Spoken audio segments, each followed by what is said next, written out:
گۆڕانکاریەکان لە ساڵی 2022 زۆر بە خێرایی ڕوودەدا بە تایبەتی لە ڕووی سیاسی و ئابوووریەوە ململانەی سیاسی وڵاتە زلهێزەکان و هاتنە ئاراوەی جەنگ بە تایبەتی لەلایەن وڵاتە زلهێزەکانەوە ڕێڕەوی ئابووری جیهانی گۆڕیوە ئەو وڵاتانەی کە هاوردەکارن ئێستا لە هەوڵی ئەوەدان دەرچە و ڕێگای دیکە بدۆزنەوە بۆ هاوردەکردنی کاڵا و شمەکەکان هەرێمی کوردستان کە لەسەر ئاستی ڕۆژهەڵاتی ناوڕاست هەرێمێکی سەقامگیرە بەڵام لە هەمان کاتیشە هەرێمێکی هاوردەکارە لە ڕووی کاڵا و پێداویستیەوە بۆ بەکاربەرانی مەبەستی منە لەم بەرنمەیە بە دوواداچوون بکەم بزانم ئەو گۆڕانکاریانەی کە لە جیهاندا ڕوودەدا بە دیاریکراویش لە ڕووی ئابووریەوە چ کاریگەریەکی دوورمەودای لە هەرێمی کوردستان دەبێت ئایا دەرچە و ڕێگای دیکە هەن بۆ ئەوەی پەیوەندی و ئاڵوگۆڕە بازرگانیەکان لە هەرێمی کوردستان لەگەڵ وڵاتانی دراوسێ و ناوچەکە بەردەوام بێ لە بژانەوەی ئەم جارەدا بە دوواداچوون بۆم بابەتە دەکات. پەیوەندیە بازرگانیەکانی رووسیا و ئۆکرانیا لەگەڵ هەرێمی کوردستان 24 کۆمپانیای رووسی و ئۆکرانی لە هەرێمی کوردستان هەن 11 لقی کۆمپانیای ئەو دوو وڵاتە لە هەرێمی کوردستانن هەناردەی بەرهەمی پیشەسازی ئەو دوو وڵاتە بۆ هەرێمی کوردستان پلێت 6 ساڵانە 50,000 تۆن هەناردەی بەرهەمی کشتتوکاڵی گەنم گەنمەشامی پاقلەمەنی سۆیا جۆ ئالیکی ئاژاڵ هەناردەی بەرهەمی خۆراکی زەیتی گوڵەبەڕۆژە شەکر بەرهەمە ساردەمەنیەکان بازرگانی ساڵانە لە نێوان ئەو دووڵاتە و هەرمی کوردستان 150 ملیۆن دۆلارە لەگەڵ کرانەوەی هەرێمی کوردستان بەڕووی وڵاتان لە ڕووی سیاسی و ئابووریەوە ئەمەش وای کردووە هەرێمی کوردستان پەیوەندیەکی باشی لەگەڵ زۆربەی وڵاتانی ناوچەکە هەبێت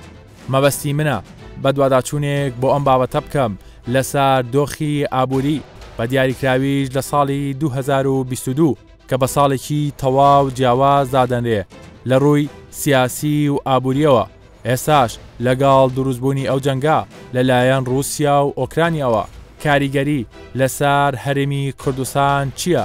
بەشێک لە سێکتەر و لایەنە پەیوەندیدارەکان دەدوێنم تایبەت بەو دۆخە.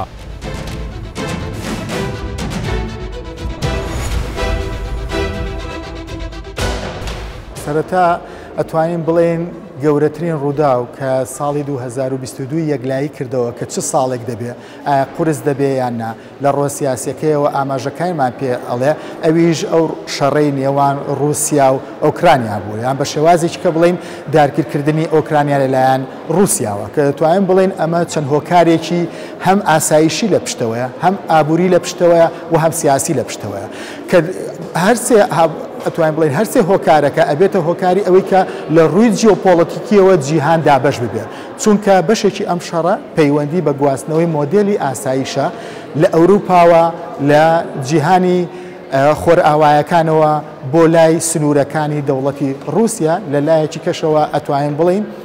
سامانە سروشتەکانی نەوت و گاز بە تایبەتی گازی سروشتی ڕۆڵێکی گەورە دەبینێ کە چیتر نایانەوێ رووسیا ئەم گازە بەکاربهێنێ بۆ فراوانکردنی هەژمونەکەی بە چواردەوری خۆیان بە تایبەتی بەرەو وڵاتانی ئەوروپی هەندە گۆڕانکاری کە لە جیهان ڕوویدا لەم ساڵەدا ئەو کێشە و بڕکەنە کە لە ئەوروپایە بینی دەوڵەتەکانی ئەوروپا بە تایبەتی کێشەی ئۆکرانیایەوە هەروە بەڕاستی دەسەری وەی دیتمان بەرزبوونەوەی نرخ و نەوت و گاز لە جیهان بە شێوەیەکی قاستن لە بیدایەتستانەوە بە شێوەی بەرچاو نرخەکان بەرز بوو ئیتراوە دەبینن گەشتی سەروی $100 و غازیش تقریبا زیاتر لە 130 حتا 35 حتا 40 احتمالێت شەیە کە بەرز بیتەوە ئەوانە تەبی هەموو تەسیر لەسەر ئیش و کار و نرخی کاڵەکان دەکا و هەروان بۆ ئەو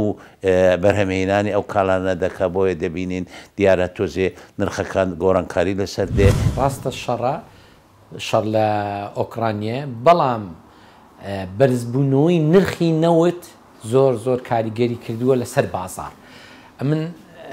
ئەوەی هەتا ئێستاکە لە بازار ئاگام لێیە بەڕاستی بازار زۆر جوولەی باشتر وە نەک کەمتر بێ کاریگەری شەڕ ڕاستە لە مڕوری زەمن کاریگەری دەبی ئەگەر بێت و ئەم شەڕا گەورەتر بێ ئەگەش ببێتە شەڕی خوانەکرانێ ببێتە شەڕی حربی عالەمی ئەمن تەزانم کاریگەری دەبی بەڵام شەڕەکە ئێستا لێمە دوورە لێمە زۆر دوورە و هەروەها بەنسبەت بە بازاڕیش نرخی نەوت لەکنەمە زۆر گرنگە نرخی نەوت داهاتی ئەو وڵاتە نرخی نەوتە نرخی نەوت کە بەرز بۆتەوە خەڵکی وەبەرهێنەر خەڵکی تاجیر زۆربەی زۆری ڕووی دەمەڵک دەکاتن زێر دەکات لە سەرەتای جەنگەکاندا نرخی نەوت بە شێوەیەکی زۆر بەرچاو بەرز بووە ئەوە وا پێدەچێ پێشبینیەکان وانە کە زیاتریش بەرە و بەرزبوونەوە بچێ بێگومان کاتێک کە نەوت لە جیهاندا بەرز دەبێتەوە و بەهۆی جەنگەوە کاریگەری لەسەر ئابووری هەموو جیهان دروست دەکات و بێگومان کاریگەریەکانی شۆڕ دەبێتەوە بۆ هەموو کاڵایەکانی دیکەش کە لە ئاڵوگۆڕی بازرگانی پێدەکرێت بە تایبەتی لە ترانسفێر لە نەقلکردنی کاڵا کە لە ئێستادا لەو چەند ڕۆژێ ڕابردوودا کاریگەریەکانی دەرکەوتووە دووبارە کاڵا ناردن و نەقلکردن کرێەکانی چۆتە سەر و هەروەها نرخی کاڵا لە جیهاندا بە شێوەیەکی بەرچاو کاڵاکانی کە لە بۆرسە دیاری دەکرێن بە تایبەتی کاڵای مەعادن و کانزاکان ئەوانە زۆر زوو کاریگەری دروست کرد و نرخەکانیان چوە سەرێ هەموو جیهان کاریگەری لەسرە لەسەر ئەو دۆخەی ساڵی 2022 ساڵێکی تایبەت دەبێ ساڵێکی یەکلاکەرەوە و هەروەکو دەڵێن تێرنینگ پۆینت دەبێ لە مەرحەلەیەک و هەنگاوێک بۆ هەنگاوێکی تر کە جیهان چەندین ساڵ دوای ئێستا لە دوا ڕۆژدا باس لەو ساڵە دەکا کە چۆن جیهان لەو هەنگاوە لەو قۆناغە چتە قۆناغێکی تر لەبەر ئەوە یەکلاکەرەوە دەبێت لە زۆر مەسەلە لە مەسەلە سیاسیەکان لە ئابوووریەکان لە پەیوەندی نێو دەوڵەتیەکان هەروەها دروست بوونی یاخود دروستکردنی سیستەمێکی نوێی جیهان لە بواری سیاسی کە ئەو سیستەمە دەبێتە مای ئەوەی کە پەیوەندی نێو دەوڵەتیەکان لە پرۆتۆکۆل لە ئیتیکێت لە گشت بوارەکان سنوورەکان هەموو گۆڕانکاریان بەسەرداد هەرێمی کوردستان بۆ نمونە سەیر دەکەم بەشێک نییە لە وڵاتانی جیهانی ئێمە دەوڵەتی سەر بەخۆنی بەڵام بەشێکی لە عێراق بەڵام لەگەڵ ئەوەدا ئێمە بە زۆرینەی کەلوپەل و کەرستەکانی ئێمە بە تەکنۆلۆژیا و هەرچی پێویستی ناوخۆیی هەیە ئێمە زۆرینی هەرە زۆری بە ڕێژەیەکی زۆر لە دەرەوە هاوردە دەکرێت بۆیە هەر حاڵاتێک لە هەر وڵاتێکی جیهان لە هەر کیشوەرێکی جیهان گرفتێک دروستبی ڕنگدانەوەی بۆ نمونە ژینگە سیر دەکەین کاریگەری دەبی نرخی ئاڵتوانی پێشتر جیاوازە لەگەڵ ئێستا لە هەر وڵاتێک بەرز و نزمی بێ هەر بە هەمان سرکە لە شاری هەولێر لە هەرێمی کوردستان ڕنگدانەوەی دەبی لەسەر بۆرسە وەکو چۆن بەهای دراوەکانی جیهانی درای قورس بە تایبەتی دەبینین لە هەرێمی کوردستان وڵاتانی دیکە کە چۆن دەگۆڕی لێرش بە هەمان شێوە ڕنگدانەوەی دەبی ئێستا بینین کە لە بازاڕەکانە سعری یۆرۆ بەرامبەر بە زۆربەی دراوەکانی تر لە پاشەکشایە ئەسهمی شەریکەکانی ئەوروپا و شەریکەکانی ئەمریکا لە پاشەکشایە و هۆکارێکی یعنی بابەتێکی تری زۆر گرنگەوەی ئەم ڕۆژانە زۆر قسە لەسەرەوە کرێکە نرخی نەفت و زێر زۆر بەرزبووەوە ئێمە پێشتر لە ڕێگەی ئەم بەرنامەیە چەند جارێک عنی باسی بابەتانەمان کردو و پێمان وە بۆ کە ئابووری نێودەوڵەتی بە تەبیعەتی خۆی وا ئەکا کە نرخی زێر و نەفت لە بازاڕە بەرز بێتەوە ئێستا ئەومان بینی کە لە خلالی ئەم مانگی کۆتاییە کە بە شێوەیەکی پێوانەی نرخی هەردووشیان لە بەرزبوونەوە بوو پێشبینی ئەەکەین ئەگەر ئەم شەڕە بەم شێوەیە بەردەوام بێ یەکێک لێ لێکەوتە ئابوووریەکانی تری ئەوەیە کە دیسان سعری نەوت لەوەی هەیە زۆر زیاتر بەرزەبێتەوە دیسان سعری زێڕش لەوەی هەیە لە بازاڕە زۆر زیاتر بەرزەبێتەوە سعری زێڕەکە پەیوەندی بەوە هەیە کە دنیا لە حاڵەتی نائارامی و نادڵنیاییەوە بەرهێنەرەکان پێیانبەنە بەر شتێکی سەلامەت کە تاوەکو ئێستا لە دنیاە و تاکەشت کە تەنانەت بانکە ناوەندەکانیش پشتی پێبستن زێڕی خەزم کراوە فەلەو ڕۆوە لە ڕۆکی تریەوە هۆکارەکانی گرانبوونی نرخی نەفت ئەبێتە چیکە عادەتەن رووسیا ئۆکرانیان داگیر کردووە کۆمەڵگەی نێودەوڵەتی کۆمەڵی سزای ئابووری لەسەر دەستەپێنێ هیچێک لەو سزانەی کە ئەمڕۆ زۆر لە ناوەندەکانە باسەکرێ مەسەلەی دەرکردنی رووسیا لە سویفت سیستەم کە سیستەمێکی پەیمنتە هەڵەسێ بە ترانسفێرکردنی پارە لە نێوان هەموو بانکەکانە و شەبەکەیەک هەموو بانکەکانی بەیەکەوە بەستۆتەوە کاریگەری بازرگانی جەنگی رووسیا و ئۆکرانیا لەسەر تەواوی جیهان، بەرزبوونەوەی نرخی زێر بە ڕێژەی 120، بەرزبوونەوەی نرخی نەوت بە ڕێژەی 135، بەرزبوونەوەی گازی سروشتی بە ڕێژەی 130، بەرزبوونەوەی بەرهەمە خۆراکیەکان لە جیهاندا بە ڕێژەی 108، خواستی کارگە پیشەسازیەکان بۆ بەرهەمە سروشتیەکان بە تایبەتی نەوتی ڕەش و گازی سروشتی بە ڕێژەی 110. بۆ ئەم دۆخەی ئێستای هەرێمی کوردستان دەبێت چۆن لەگەڵ دۆخەکە خۆی بگونجێنێت یاخود پێویستە چ ڕێکارێک بگرێتە بەر، چونکە ئەم جەنگە بە پێی دوورمەودا بێت کاریگەری خۆی دروست دەکات بە تایبەتی لە ڕووی ئابوووریەوە. ئایا هەرێمی کوردستان دەتوانێت دەرچە و دەواازەی دیکە بدۆزێتەوە بۆ ئەوەی بەدیلی ئەو وڵاتانە بدۆزێتەوە کە ئەو کاڵاوشمەکانەی لێوە هاوردە دەکەن؟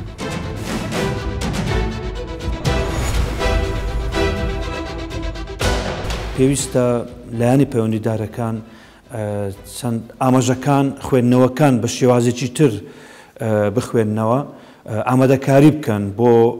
قۆناغی داهاتوو. بۆ نمونە لە بواری ئابووری پێویستە تەماشای ئەو گۆڕانکاریانە بکەن. بۆ نمونە ئەو دوو وڵاتی کە ئێستا لە جەنگن نزیکەی لە 15 بەرەوبوومی گەنم لە جیهان لەو دوو وڵاتە بەرهەم دەهێنرێ. تاکو ئێستش ئێمە لە هەرێمی کوردستان لە عێراق هاوردەی گەنمی ئۆکراینی و ڕووسی دەکەین بۆ ئاشەکان و بۆ بەکارهێنانی لە هەرێمی کوردستان. لەبەر ئەوە پێویستە ئێمە لە قۆناغی داهاتوو سەرچاوەی تر بدۆزینەوە لە بەرەوبووم و لە دانەوێڵە. هەرێمی کوردستان زیاتر قۆناغ بنرێ کە وڵاتێکی کشت و کاڵیە کە زەویەکی بە پیتمان هەیە، مامەڵەکردن لەگە زەوی و لەگە کشت و کاڵ بە شێوازی تر بێ بۆ ئەوەی بەرەوبوومان زیاتر بێ بۆ داهاتوو. بەرهەمەکانی ئۆکرانیا بە دایرێکت زۆری بۆمە نایە بەڕێی تورکیابی بە وڵاتانی دیکەبی. وڵاتی رووسیاش بەڕاستی هاوردەکردنی بەرهەمەکان زۆر کەمە،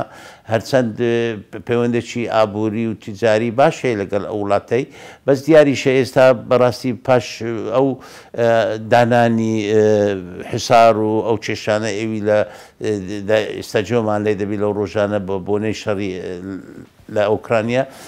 دیارە ینی دەبی برادرانی بازرگان تۆزێ بە ئاگاداری بە هەستیار بن لەو بابەتانە، چونکو ئیش و کار بەڕاستی دەبینین وڵاتانی ئەمریکا و ئەوروپا ئیزراعەتەکی زۆر تون دەکەن بەرامبەر ئەو شتانە. ئەمن تە بەتەسەوری من کوردستان چ زیان و زەرە لە چی لەو ئیشە بەو دەرەجەی نابینیتن، چونکو بەرهەمەکی زۆر کەم هەیە لە وڵاتانە دێتە هەرێمی کوردستان. ئێمە پێشبینەکەی کە نرخی نەوت لە بازاڕە جیهانەکانە بەرز دەبێتەوە، پێشبینەکەی اقتصادی عێراقی و هەرێمی کوردستانیش زیاتر لە گەشتە سەندن و لە ڕووی داهاتەوە سوود و ئیسیفادەی زیاتر بکەن. بەڵام وەکو وتم تاکە کێشەی سەرەکی ئێمە کێشەی سیاسیە لە عێراق، ینی کۆمەڵێک ئەحزابی سیاسی خاوەن جەماوەر زۆر جار کاریگەری لە ڕووی ئابووریەوە کاریگەری بە بازاڕەکە دروستە. بە شێوەیەکی گشتی وەکو دەبین لەسەر ئاستی جیهان بە تایبەتی ئەوروپا کاریگەریەکەی داناوە. ئەگەر کاریگەری لەسەر ئەوروپا دانا بێ بە شێوەی ناڕاستەخۆ لەسەر ئێمەدانێ بەشێکی زۆری ئەو کاڵاو کەرستانی ئێمە لە وڵاتانە کە هاوردەی دەکەین بێگومان ئەگەر لەوێ کەم بێتەوە خواست زۆرە، ئەگەر وەکو خۆشی بێ بەڵام خستنە ڕوو کەمە ئەووا دەکەن نرخەکەی بەرز بێتەوە. جەنگەکان لە هەر وڵاتێک ڕوودەدا بێگومان پێشبینیەکانی بازرگانان و ئەوانەی کە کارگەکانی بەرهەمهێنان وا دەکا کە کاڵاکانیان زیاد نەکەن کەمش بێتەوە، وا دەکە کارگەری یا ڕنگدانەوەی لەسەر وڵاتانی کە هەناردەکانن بە وڵاتی دیکە. بۆ ئێمەش ئەمە وڵاتێکی هاوردەکاری هەناردەکارین بەرهەمی ناوخۆیمان نییە، بۆ زۆر جاران گرفتێک لە ئێرانیان لە تورکیا وڵاتی نزیکمانن ڕوودەدا بەڕاستەخۆ ئەگەر ئەوانی تر بە ناڕاستەخۆ کاریگەری لەسەر ئێمە دەبێت. هەرێمی کوردستان لەگەڵ ئەوەشدا سیر دەکەن ئێمە بەرهەمی ناوخۆیمان کەمە، ئەو کەرستە خاوەکان بە تایبەتی ئەوانەی خواردەمەنین ئێمە لە وڵاتانێکە لە ئێستا جەنجی تێدایە هاوردە دەکرێت بۆ هەرێمی کوردستان. ئەگەر ئەوەش نەبێ بە شێوەیەکی ناڕاستەخۆ کارگەکانیان ئەوان لە هەرێمی کوردستان نەبێت لە وڵاتانی دیکە شەبێ دیسان بە شێوە ناڕاستەخۆ کاریگەری لەسەر ئێمە دەبێت. ئەو گرانبوونی نرخ کە لە جیهاندا ڕوودەدات بێگومان لە ڕۆژانی داهاتوودا و یاخود لە چەند مانجی داهاتوودا وەکو گرانبوونی نرخ لەوانەیە کاریگەری لەسەر عێراق و هەرێمی کوردستانیش دروست بکە بۆ پێی ئەو کاڵایەنەی کە لەو دوو وڵاتە هاوردە دەکران لە بۆ عێراق و هەرێمی کوردستان و جیهانیش لەوانەیە نەتواندرێ هاوردە بکرێ و یاخود ئیمکانی ئەوەی نییە کە هاوردە بکرێتن بۆیە بازرگانانی ئێمە بە تاکید ڕوو لە شوێنی دیکەی جیهان دەکەن کە جێگرەوەی ئەو دوو وڵاتە بن کە کاڵاکان دابین بکەن و بیهێن بۆ هەرێمی کوردستان. هەرێمی کوردستانیش وەکو ئەکتەرێکی سیاسی چالاک لە ناو ڕۆژهەڵاتی ناوەڕاستە بەدەر نییە لەم هەژمونەی کە لە لێوان هەردوو بەرەوە یەتە سەر یاخود داوای لەکەن یاخود ئەچێتە سەر حکوومەتەکەی کە حکوومەتی هەرێمی کوردستان. لە ئێستادا دەتوانین بڵێن زۆربەی دەوڵەتەکان بە هەرێمی کوردستانی شۆکە ئەتوانین بڵێن ئەکتەرێکی فەرمیە لە ناو پەیوەندی دەوڵەتەکانە ڕۆڵی ئەبێ خۆیان بجێڕن کە بە شێوەیەکی گشتیش ئەوەی کە ئێمە لێکمان داوەتەوە ئەوەیە کە چۆن دەوڵەتەکان دەتوانن بە شێوەیەکی جیۆستراتیجی پێگەی جیۆپۆڵەتیکی خۆیان بەکاربێنن واتە ئایا هەرێمی کوردستان دەتوانێت هێزی نەوت و گازە سروشتەکەی لە بەرژەوەندی خۆی بەکاربێنێ بەڕای من ئەم وەڵامدانەوەی ئەم پرسیارە هەم تووشی دەرفەتی دەکا و هەم تووشی مەترسی دەکا واتە هەرێمی کوردستان و حکوومەتی هەرێمی کوردستان دەبێ بزانێ بۆ ساڵی 2022 هەم دەرفەتی هەیە و هەم کۆمەڵی هەڕەشی لە بەردەمایە. کاریگەری رووسیا لە ڕووی ئابوووریەوە لەسەر وڵاتانی جیهان بەڕێژەی 135 نەوت و گازی سروشتی بۆ ئەوروپا دابین دەکا. رووسیا 109 کۆی گشتی وزەی هەموو جیهان پێک دێنێت. ساڵانە 100 ملیۆن تۆن ئاسن بەرهەم دەهێنێت. 190 میتانیۆم بۆ دروستکردنی بەرهەمی فڕۆکە لە وڵاتەوە بەرهەم دەهێنرێت. 130 بەرهەمی گەنم و دانەوێڵە بۆ جیهان دابین دەکات. کردەوەکانی سوپا و حکومەتی رووسیا لە ئاستی جیهانی و لەلایەن کۆمەلگای نێودەوڵەتیەوە محکوم کراوە بەو هیوایی ئەو دەستدرێژیە زیاتر تەشەنە نەکات نەبێتە هۆی ناسەقامگیری بە تایبەتی لە ڕووی ئابوووریەوە بۆ وڵاتانی ناوچەکە و جیهان. ئەوەی بۆ هەرێمی کوردستان گرنگە دەبێت لەم دۆخەی ئێستادا پەیوەندیە بازرگانی و سیاسیەکانی لەگەڵ وڵاتانی دراوسێ و ناوچەکە بباتە قۆناغێکی نوێوە.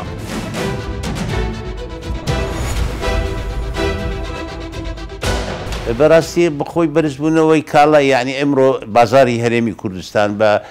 تایبەت و عێراقیش بەگشتی بازارێکی کراوەیە کەرتی تایبەت ئیشکاری بە فراوانی دەکە بۆی لە باتی بەڕاستی ئەمە دەبینین کێبرکێکی باشەیە لە دابینکردنی کاڵە بە هەموو جۆرە منشە و نرخ و ئیتر بڕوانە کەم کاڵەکان بەس ئەوە هەندێک جار فەرقەکەی لەوە دێ لە بەرزبوونی مەسەر نەوتە لە بەرزبوونەوەی گواستنەوەی نەقلە ئێستا دەبینین لە ماوەی ڕابردوو بەڕاستی گواستنەوە لە وڵاتانی بە تایبەتی وڵاتی نوچین و وڵاتانی دووری ئاسیا نرخەکان زۆر بەرز بوو بۆیە ئەوە بوو تەسیراتی بوو. بازار بەگشتی ئەمە دەبینیم خراپ نییە لەبەر هۆکاریشی نەوتە کە بەرز بووەوە. ئەوانەی کە نرخیان دانابوو نرخەکانیان دانابوو بەو سەیرانەمان بۆ فرۆشن هەمووی نرخەکەی گواستۆتەوە بەرزی کردوێتەوە. لەبەرەوەی دەرێن نەوت کاکە بە $90 بوو بە $85 بوو ئێستا کە بە $112. ئەوەش تاسی کاریگەری زۆری دەبیت. خاوەن شەریکە خودت کاوان کۆمپانیا ئەوەی کە خاوەنی شەریکە پیشەسازەکەی بە نرخێکی گرانتر نەوت یەگاتە دەست و ئستعمالێکە نرخی بەرهەمەکان لە بازارە گۆڕانکاری بەسرایە پێشبینیە کرێ بەڵێ لەگەڵ نرخی گرانبوونی نرخی نەوتە نرخی کاڵەکانیش گۆڕانکاریە بەسترا لەبەر ئەو هۆکارەشێک ئێمە وا پێشبینیەکەین کە ڕێژەی هەڵاوسان لەم ئاستانیانەوە سێ بەڵکو زیاتر بۆ سەرەوە بەرز بێتەوە ئەمە بۆ تەنها بۆ عێراق و هەرێمی کوردستان ڕاست نیە بۆ هەموو دەوڵەتێک ڕاستە قسەیە لەبەرەوە کە پیشەسازی لە ڕووی نرخەوە تێچووی زۆرە بێ ئۆتۆماتیکیان نرخەکەی لە بازارە بەرزەبێتەوە بن نەتیجە هاوڵاتی پێویستەکە ئەو دەفع زیادەیە بدا فەلەو ڕۆ بەڵێ بە دڵنیایی و نرخی کشتومەک لە بازارە پێشبینێکرێ بەرز بێت. بەداخەوە لەبەرەوەی کە هەرێمی کوردستان دەوڵەتێکی سربەخۆی نییە بەشێک لە سربەخۆی ئابوووریەکەی بەسراوەتەوە بە حکوومەتی ناوەندی لە بەغداوە کە ئەمەش بۆتە هۆی تا ڕادێ نەتوانێت جوڵەیەکی فراوانتر بکە لە ڕووی ئابوووریەکەیەوە. بەڵام ئەوەی کە پێویستە حکوومەتی هەرێمی کوردستان بیکە و دەسەڵاتی سیاسی لە هەرێمی کوردستان خوێندنەوەی بارودۆخی بەرژەوەندی وڵاتانی دراوسەیە و هەروەها بە تەواوەتی هێز و توانای خۆی و سوقلی خۆی بخاتە ناو چەقی ململانەکان لە بەغدا بۆ یەکلایکردنەوەی حکوومەتی ناوەندی لە بەغدا لە بەرژەوەندی هەرێمی کوردستان. سێهەمینیشان بەردەوامبوونی شێوەیەکی هاوسەنگی لە سیاست لەسەر ئاستی نێودەوڵەتی هەم بەلای ڕووسەکان هەم بەلای وڵاتانی ئەمریکا وڵاتانی ئەوروپی کە بەڕای من پێویستە لە ڕووە دیموکراتی و مافی مرۆڤەوە لەگەڵ دەوڵەتی ئۆکرانیا و لەگەڵ خەڵکی ئۆکرانیا بین. بەڵام لە ڕووی سیاست و بەرژەوەندەکانەوە ئێستا زووە کە هەرێمی کوردستان بڕیاری قورس بە دژی هەربەرەیە. چەندین ساڵە هەوڵی ئەوە دەدەین کە ئێمە بەرهەمەکانی خۆمان لە ناوخۆی هەرێمی کوردستان زیاد بکەین و کارگە و کارخانەی زیاتر دابمەزرێت و تایبەتیش بۆ دابینکردنی ئاسایشی خۆراکی هەرێمی کوردستان پێویستمان بەوە هەیە وەزارەتی کشت و کاڵ زیاتر هەنگاو بنێت بۆی بتوانین جوتیاران هام بدا بۆی بتوانین هیچ نەبێ بتوانین ئاسایشی خۆراکی خۆمان دابین بکەین لە ناوەخۆ. بێگومان هەنگاوی شندراوە و چەندین کارگە و سایلۆی باش دامەزراون ئەوانە هەموو هەنگاوی باشن، بەڵام ئەوە معنای ئەوە نییە کە ئێمە لە ئێستادا بتوانین هەموو شتێک بکەین، بەڵکو دەبێ هەنگاوی زیاتر باوێن و کارگە و کارخانەی زیاتر دروست بکرێت و حکوومەت هاندەرێکی باش بێ بۆ ئەوەی هاوڵاتی بازرگان بتوانێت ئەو کاڵایانە لە ناوخۆی هەرێمی کوردستان بەرهەم بێنێ. لەو پێشهاتانەی کەوا پێش دێتن ئێمە ئەوەندە کاریگەریمان لەسەر دروست نابێ ئەگەر ئێمە بتوانین بەرهەمی ناوخۆی زیاترمان هەبێ. بۆ نمونە هەموو ئەو کانزایانەی کە باسمان کرد لە وڵاتی رووسیا و ئۆکرانیادا هەیە بەشێکی زۆری لە هەرێمی کوردستان بوونیان هەیە، بەڵام ئێمە هەنگاومان نەناوە بۆی بتوانین ئەو کانزایانە دەربێنین و بتوانین لە داهاتوو بۆ کارگە و کارخانەکانی خۆمان سوودمەند بینێن. تۆ سەرچاوی داهاتی خۆت کە پێ دەڵێن ئاسایشی خۆراک بەرهەمی ناوخۆی تەبی کارگەکان لە ناوخۆ هەبی پێش پێویست با بەرهەمی دەرەچی نەبی لە هەر حاڵەتێکدا دەواازە سنووریەکان لێگیرا نەهێڵن کەلوپەل و کەرەستەتێدا هاوردەکەی تۆ لە ناوخۆی بی ناوخۆی دواتر زیاد بی ئەوان پێویستیان بە تۆ دەبێ. ئەو گرنگترین شتە بۆیە ئێمە لە داهاتوودا پێویستمان بە هیچ وڵاتێک نەبی بەرهەمی ناوخۆیمان هەبێ و ئەو بەرهەمەی وەکو نەود نییە کۆتایی پێبێ ئایا نرخی نەوت دادەبەزێ بەرز دەبێتەوە بەردەوام ئێمە لە تەنگەژە دابین لە قەیران دابین تاکەشت ئێمە کە پێ دەڵێن نەوتی سەرزەوی هەمیشەیە بۆ هەمیشە دەمێنێتەوە و داهاتی کوردستانی لەسەر دنیا دەدرێت کشت و کاڵ پیشەسازیە گەشتیاریە لە هەرێمی کوردستان بۆ داهاتوودا ئێمە هیچ کاتێک تووشی قەیران نەبینەوە. ئێمە لە هەرێمی کوردستان وەکو وەزارەت وەکو سیاسەتی کابینەی نوێمی حکوومەتی هەرێم ئەوەیە کە سەرچاوی داهاتی تر پەیدا بکرێ وەکو پیشەسازی و کشت و کاڵ بەدەر لە نەوت و گاز. ئەوە پێویستە بەرداوامی هەبێت زیاتر تیشک بخینە سەر ئەو سەکتەرانە بۆ ئەوەی هەرێمی کوردستان لە هەر گۆڕانکاریەکی کت و پڕ و درێژخایەن تووشی سەر مفاجعە و تووشی گرفت و قەیران نەبین. لەبەر ئەوە وەزارەتی ئێمە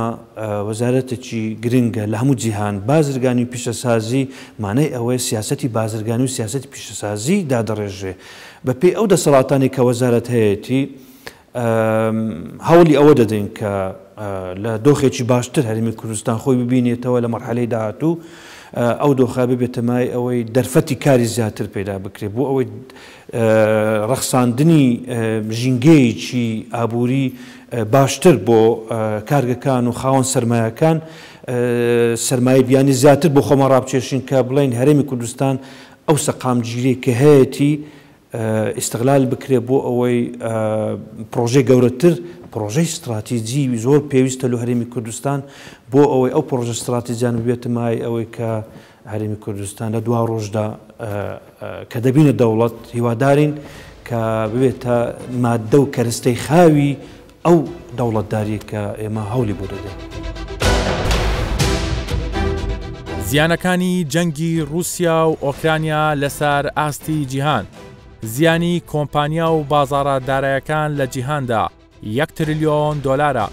خەرجی جەنگی ئەو دوو وڵاتە 20 میلیارد دۆلارە، زیانی کۆمپانیا فڕۆکەوانیەکان 100 میلیۆن دۆلارە،